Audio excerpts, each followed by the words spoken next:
ఖమ్మం జిల్లా సత్తుపల్లిలోని బస్టాండ్లో నిలబడి ఉన్న ఓ మహిళా ప్రయాణికురాలి వద్ద ఉన్న బంగారాన్ని ఎత్తుకువెళ్లిన కేసును పోలీసులు ఛేదించారు.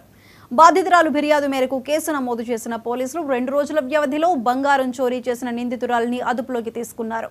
చోరీ చేసిన బంగారాన్ని విక్రయించేందుకు వస్తున్న క్రమంలో వాహన తనిఖీలు చేస్తుండగా నిందితురాలు పట్టుబడిందని పోలీసులు తెలిపారు. నిందితురాలి వద్ద నుండి ఒక చంద్రహారం, 4 గాజులు, 2 చైన్లు, 3 ఉంగరాలు స్వాధీనం చేసుకుని రిమాండ్కు తరలించారు.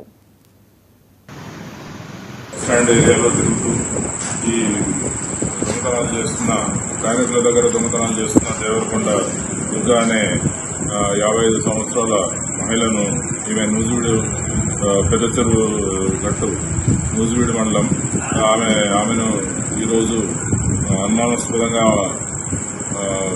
ఆటోలో వెళ్తుంటే సత్తుపల్లి ఇన్స్పెక్టర్ గారు టి కిరణ్ గారు మరియు వారి సిబ్బంది ప్రశ్నించినప్పుడు ఆమె నిన్న బస్టాండ్లో జరిగిన ఒక దొంగతనానికి సంబంధించిన వివరాలని మరియు సొత్తు అవన్నీ కూడా ఆమె చూపెట్టడం జరిగింది.